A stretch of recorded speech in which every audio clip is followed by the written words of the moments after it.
You didn't destroy us all, and that mistake will be your undoing. Varus, the arrow of retribution.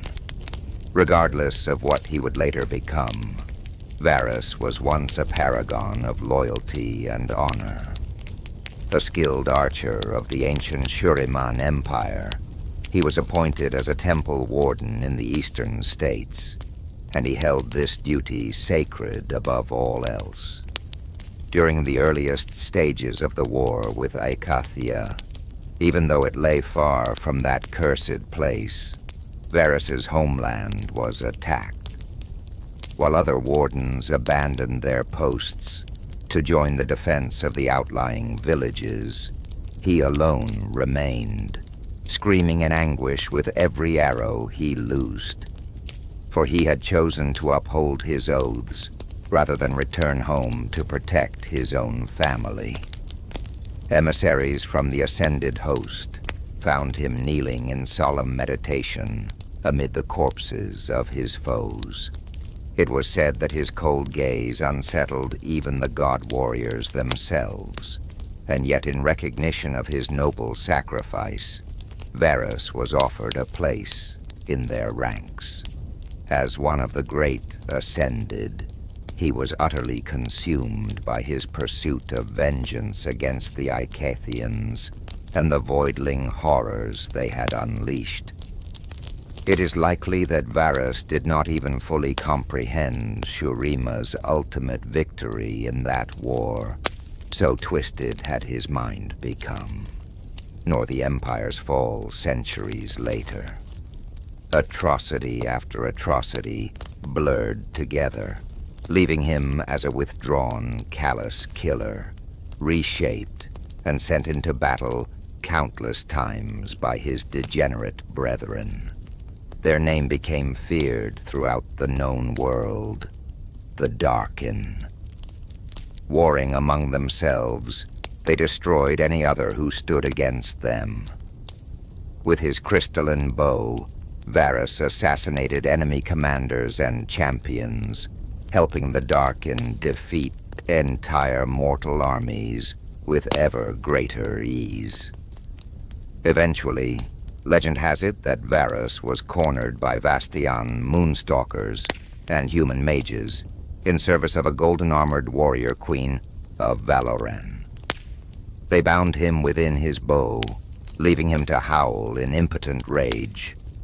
By then, the raw, corrupting influence of the Darkin was known. And yet still the queen chose to wield the deadly weapon in the final days of the war, gladly sacrificing herself for a greater victory.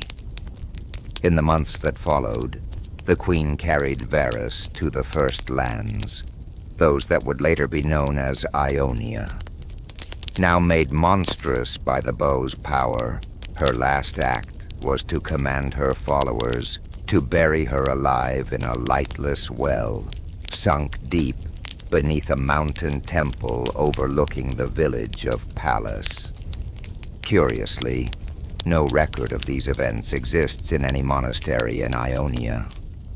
And yet it was there that Varus was imprisoned and tended by the ritual ministrations of the temple's shrine maidens.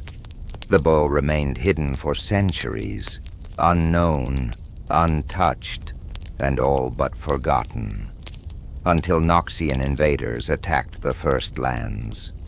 Two beast hunters, Valmar and his Heartlight, Kai, fought against the first wave at the Temple of Pallas.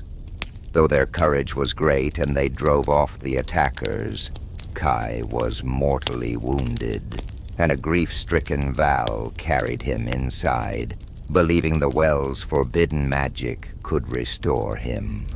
But the temple held only damnation, and both hunters were consumed by the unleashed power of the Darkin within it. The very matter of their bodies was unraveled and bound together again to craft a new body, a body fit to free Varus from his imprisonment. What emerged from the well was a gestalt creature, pale and inhumanly beautiful, part human and part Darkin. After more than 1,000 years, Varus was reborn.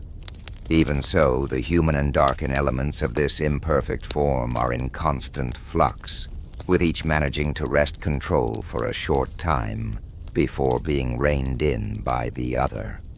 Varus fights to silence the two mortal souls once and for all, and wreak vengeance for the destruction of his race. Still, Kai and Val struggle against his malevolent influence, hoping against hope that their love can overcome the Darkin's hatred. How long they can keep Varus conflicted is anyone's guess. But should this sadistic and egotistical killer come to fully dominate his new host, it is certain he will seek to reunite with others of his kind and reduce all of Runeterra to an ashen wasteland. Dark Kin by Graham McNeil. Varus followed a river running through the desert. Its water was gritty but drinkable. The new body he had wrought to bear his bow was beautiful, fast and strong, but it came with the weaknesses of flesh. It hungered, it thirsted. Days earlier, a crook-backed creature with a withered arm and bird-like features had told him this was Shurima. But that couldn't be true. The Shurima Varus remembered had been a desolate wasteland. Was I imprisoned for so long? He wondered.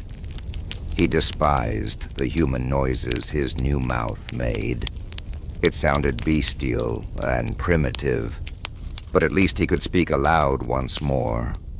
As to how long he had been imprisoned, it was hard to say.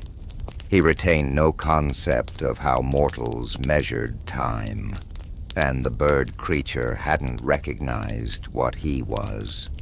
She had no idea how far back the Darkin War had been fought.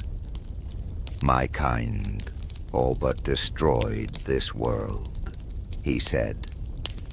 And now we have been forgotten. How is that even possible? With enough time, even the greatest horrors can fade.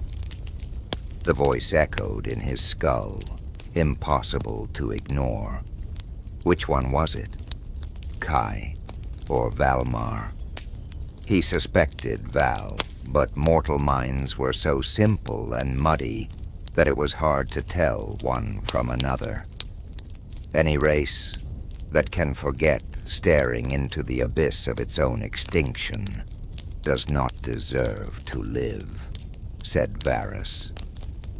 We don't forget. This was Valmar, decided Varus. Horrors become myths, so we can bear to hear them, so we can learn from them and not go mad.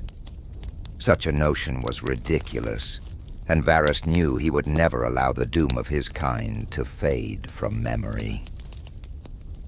He was about to say so when he heard noises from around a bend in the river ahead, shouting voices, braying animals, and the sound of tools on stone. He darted forward, into the shadow of a toppled obelisk, and scanned ahead.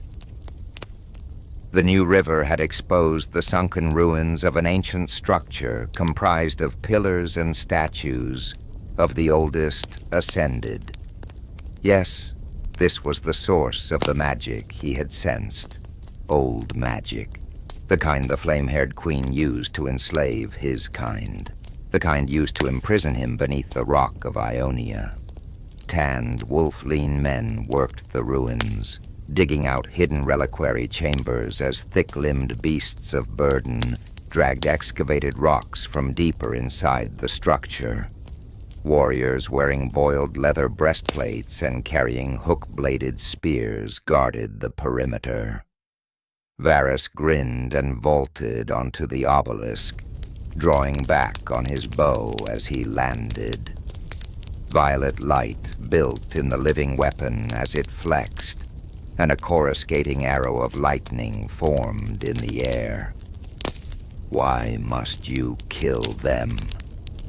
This was Kai. He hated unnecessary killing.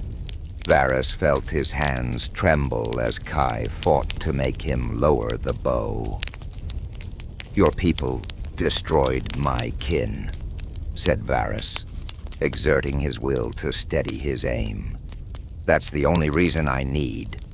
He sighted along the crackling arrow as a burly warrior with a forked beard and shaven scalp saw him and yelled a warning. "So everyone you see must die." Varus exhaled, and in the space between breaths loosed the shot. It flashed through the air to pierce the bearded warrior's heart, burning a hole clean through him. He dropped to his knees, his mouth wide with shock.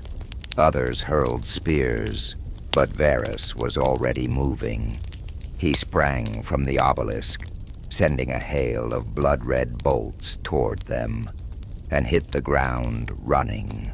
A hook spear swung at him. He dove to the side, rising to his feet and sending a pair of crimson shots through his attacker's chest. Varus sprinted, leapt, and dashed through the ruins, blazing shafts of light striking his targets with absolute precision. In seconds it was over. 16 dead, and he hadn't even broken a sweat. He felt the anguish of Valmar and Kai within him, and grinned. Every death gnawed at them, weakened them, and made them less able to fight him.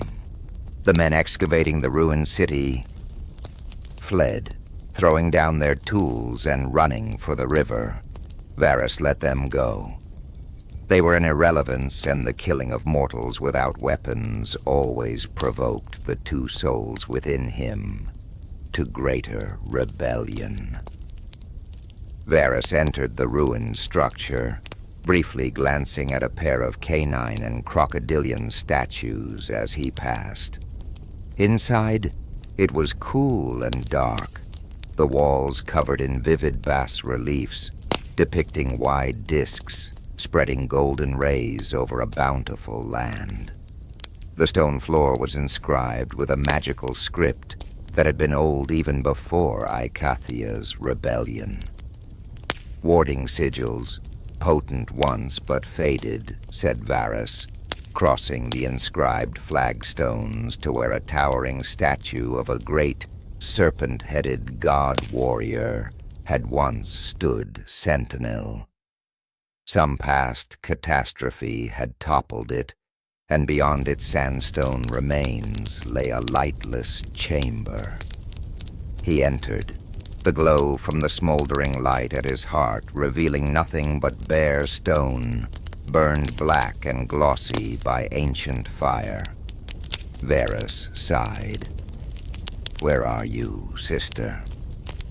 The silence. Between arrows, the first arrow was not meant to kill. It was meant to remember. Varus stood alone at the edge of the obsidian cliffs, where the wind carved hymns into the stone and the sea far below swallowed sound itself. His bow, black as a starless void, rested in his palm like a living thing, its surface pulsing faintly as if breathing. He had not fired it in 3 days, not since the last village burned. The Darkin within him whispered, "Hunt." Varus closed his eyes. Once he had been a warden of sacred ground, sworn to protect a temple that stood where no temple should have survived, at the boundary between the living world and something far older. The place had no name, because names gave power, and power invited gods. Varus had learned that lesson too late. He remembered the temple bells. He remembered laughter. He remembered peace. Those memories hurt more than the wounds that never healed. The day the sky split. The invasion did not come with horns or banners. It came quietly, like rot beneath skin. Creatures without faces emerged from the forest, bodies stitched together by malice rather than flesh. Their weapons screamed when they struck. Their blood evaporated before it touched the ground. Varus fought until his arms trembled and his vision blurred. He watched his fellow wardens fall one by one, their souls torn loose and dragged screaming into the rifts that opened in the air. At the heart of the temple lay the relic. They had sworn never to touch it. When the final gate shattered and the invaders poured through, Varus broke his oath. The relic was a bow, ancient, sentient, sealed. It was said to contain a god that had tried to unmake the world and failed, a weapon forged to kill eternity itself. Varus lifted it. The moment his fingers closed around the grip, the sky screamed. 2, 3 voices, 1 body. Power does not ask permission. It floods. The bow shattered the invaders in a storm of corrupted light. Arrows curved mid-flight, seeking hearts that did not exist, ripping souls apart instead. The rifts collapsed. The forest burned. The temple crumbled. And Varus screamed, not from pain, but from overcrowding. He was no longer alone in his own mind. The Darken's voice was vast, cruel, and ancient, echoing through him like thunder through a canyon. "I am Varus," it said, "and you are a vessel." But there were others. 2 mortal voices, faint but defiant, clung to him. Lovers who had tried to seal the relic centuries ago and failed, their bodies erased but their wills bound within the weapon. They did not beg. They resisted. The Darkin roared. The mortals screamed. Varus, the man, was crushed between them, stretched thin like a bowstring drawn too far. Something broke. Something merged. 3. The new Varus. When Varus woke, the world was wrong. Colors were sharper. Time moved sluggishly, as though reality itself hesitated around him. His reflection in the water showed a figure elongated and scarred by glowing veins of dark energy. His eyes burned with an alien hunger. He tried to speak his own name. 3 voices answered. The Darkin wanted conquest. The bound mortals wanted meaning. And Varus, the archer, wanted silence. They struck a fragile balance. They would hunt monsters. They would destroy corruption. They would punish those who toyed with forces beyond their understanding. But beneath it all, the Darkin waited. Bor. Cities of Varus became a myth. Where warbands gathered, arrows fell from impossible distances. Where tyrants ruled, their hearts burst before they could scream. Entire armies vanished overnight, their bodies intact but hollow, souls erased as though they had never been. Some called him a god, others called him a curse. Varus did not care. Yet every arrow pulled him closer to the Darkin's will. Every kill strengthened the ancient hunger gnawing at his core. The mortals inside him whispered of restraint, of choice, of love long lost. The Darkin laughed. You cannot protect the world without breaking it. Be the city that would not fall. His final test came at a city built around a glowing fracture in the earth. A wound leaking raw power. Scholars ruled there, claiming enlightenment, feeding on energy they did not understand. Varus warned them. They tried to bind him. The battle lasted 3 days. When it ended, the city stood, but empty. No bodies, no blood. Just abandoned streets and echoes that screamed if listened to too long. Varus stood at the center of the fracture, bow drawn toward the sky. The Darkin urged him to fire, to rip the world open and remake it. The mortals begged him to stop. Varus trembled. For the first time since the temple fell, he chose defiance. He turned the bow inward. The arrow struck not flesh, but will. The Darkin howled as chains of memory and sacrifice wrapped around it, forged from Varus's pain and the mortal's love. It was not destroyed, but bound deeper than ever before. Varus collapsed. 6. The long walk.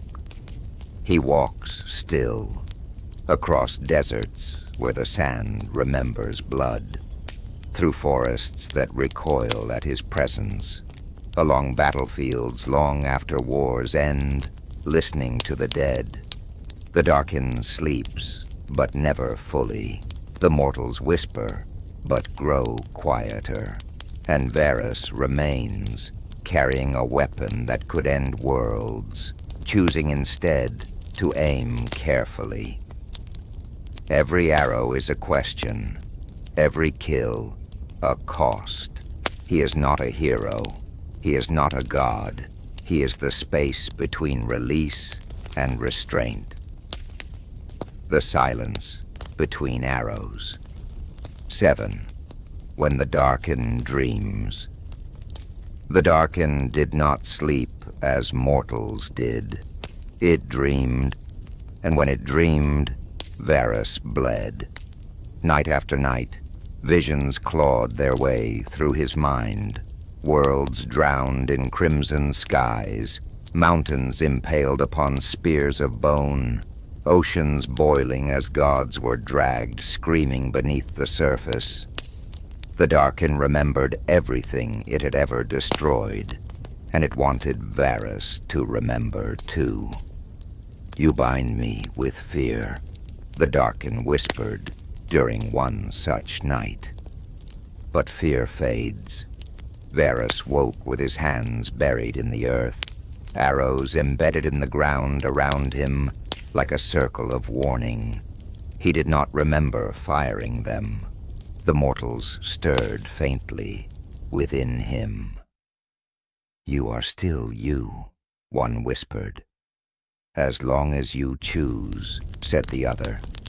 Varus clenched his jaw. Choice had become heavier than any chain. 8. The hunters who followed power never goes unnoticed. They came for him, eventually. 5 warriors clad in sigils stolen from forgotten pantheons. God-slayers, collectors, believers in balance through annihilation. They ambushed him at dawn. Varus loosed arrows that bent reality, splitting into a dozen paths mid-flight. 2 hunters fell instantly, erased so completely that even their shadows vanished. The remaining 3 adapted. Chains of light wrapped around Varus's limbs, searing his skin. A blade forged from nullstone pierced his shoulder, disrupting the Darkin's energy. Pain, like clarity, flooded him. The Darkin surged in fury. "Let me loose." For the first time in centuries, Varus considered it. Just a little. Just enough. The mortals screamed inside him, not in terror, but grief. "If you open that door," they said, "you will never close it again." Varus laughed, a broken, humorless sound, and shattered the chains with raw will alone. His arrows struck not the hunters' bodies, but their belief. Their magic unraveled. Their confidence died first. He spared the last one. "Tell them," Varus said, his voice layered and wrong. Some weapons refuse to be claimed. The cracks grow wider. Victory did not bring peace. It brought strain. The Darkin pressed harder, testing its bindings.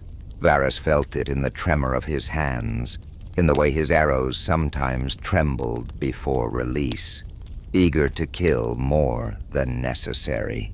Worse still, the mortals were fading.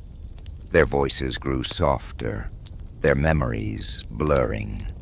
Varus realized the truth too late. They had been anchoring him, not with power, with humanity. A town that remembered him. He found the town by accident, a small settlement rebuilt atop the ruins of the temple he once guarded. Children played where blood had soaked the stone centuries ago. An old woman recognized him. "You look like the man from the stories," she said calmly, "the archer who chose us over the gods." Varus froze. No one had ever spoken to him like that. He stayed one night, then another. He helped repair walls. He hunted beasts beyond the valley. He laughed, quietly, awkwardly, when a child tried to string his bow and nearly fell over. The Darkin seethed. This is weakness, but Varus felt something dangerous blooming in his chest. Hope. 11. The price of hope. Hope never survives unchallenged. They came again, this time not hunters, but worshippers of the Darkin's ancient name. They believed Varus was their god reborn, and gods, they believed, should not hide among mortals. They attacked the town at night. Varus arrived too late. Fires burned, screams echoed, blood soaked the stones once more. The Darkin laughed. "You see, this world only understands power." Varus stood amid the ruins, shaking. The mortals inside him were barely audible now.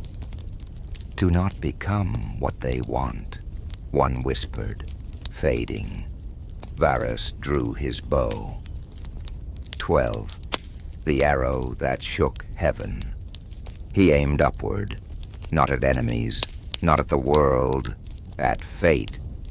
The arrow he loosed tore through clouds, through reality, through the chains binding the Darkin, not breaking them, but rewriting them. Varus did not unleash the Darkin. He scarred it. The ancient god screamed, not in rage, but disbelief. For the first time, Varus felt it hesitate. The mortals' voices flared brightly, one last time. "Live," they said, "even if it hurts." Then they were gone. 13. What remains? Varus buried the dead himself. When he left the town, he did not look back. He walks now with heavier steps, quieter thoughts. The Darkin no longer mocks him openly. It watches, waits. And Varus knows the truth. One day, he will fail. One day the Darkin will rise. But until that day, every arrow will be chosen, every kill weighed, every moment of mercy stolen from eternity itself. He is not salvation. He is not damnation. He is delay. And sometimes, delay is enough.